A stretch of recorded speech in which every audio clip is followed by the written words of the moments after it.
everybody. I hope you're having a great day. So my devotion for you today is coming from 1 John 4 and verses 7 through 8, and then also verse 12. And this 1 John is super good. 1 John 4 is it's really good. It goes into all about love. And so if you haven't read it, or I'm not going to go through all of it, but it's really good. So I encourage you to go read that on your own, and I know you'll get something from it for sure. But so starting in 1 John 4:7, it says, "Beloved, let us love one another, for love is of God, and everyone who loves is born of God and knows God. He who does not love does not know God, for God is love." And so this is talking about love, and the Greek word for this type of love is agape. And agape love is deeper and different from just a friend love, just from an acquaintance love, I love everyone. Well, this is a type of love that is so deep. It is a sacrificial love, putting someone else above yourself and meeting their needs above your own. And that sounds very strange in the world's point of view. We're like, no, you should always worry about yourself first. Well, this type of love is the love that Jesus has for us, that he put himself, his life, on a cross and gave it up for us. And this is saying that we should have that type of love. So going into the first part of that verse, it says, "Beloved, let us love." And the Greek sentence for that phrase is, I'm going to try to say it. It says, "Agape toi, agapomen." I know, I'm pretty great. Just kidding. That's really bad. But that means those who are loved, let us love. Those who are loved, let us love. And so we love one another because God loves us. We are able to love others, and we are challenged to love others. We are told to love others because we are loved. It's a given that we should be loving others because of how God loves us and because of what Jesus did for us. So we should be living in light of that love that we've been given. And then it goes on to say, "For love is of God, and everyone who loves God is born of God and knows God." So everyone who loves God knows God.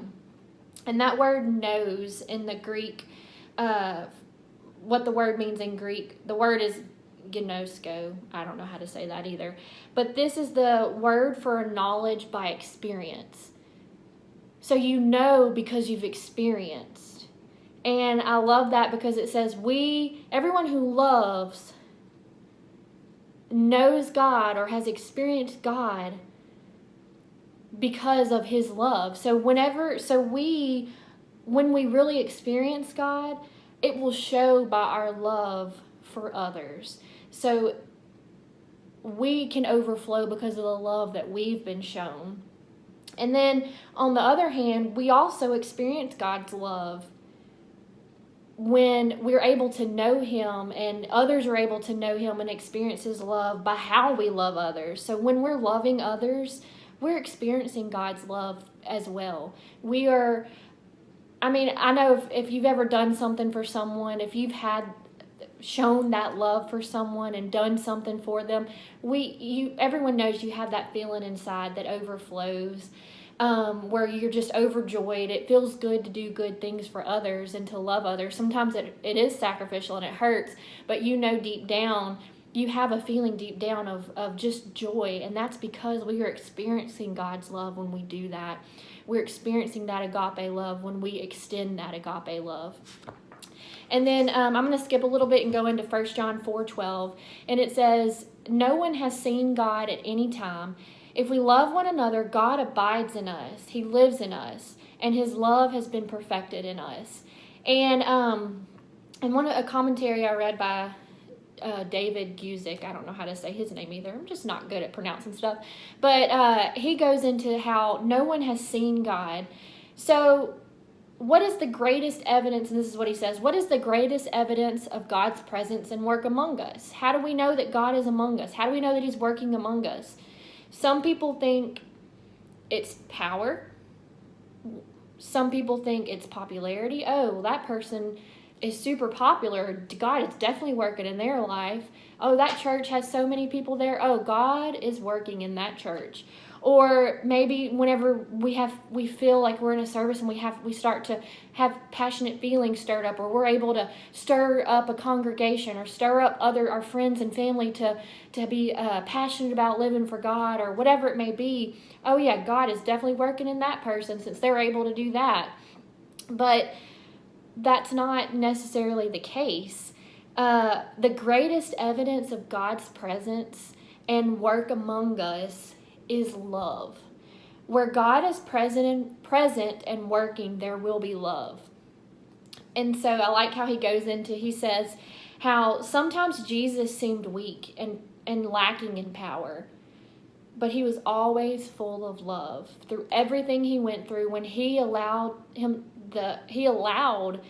those people to hurt him and beat him and crucify him, he seemed like he was lacking in power, and they made fun of him. They said, well, get your God to save you.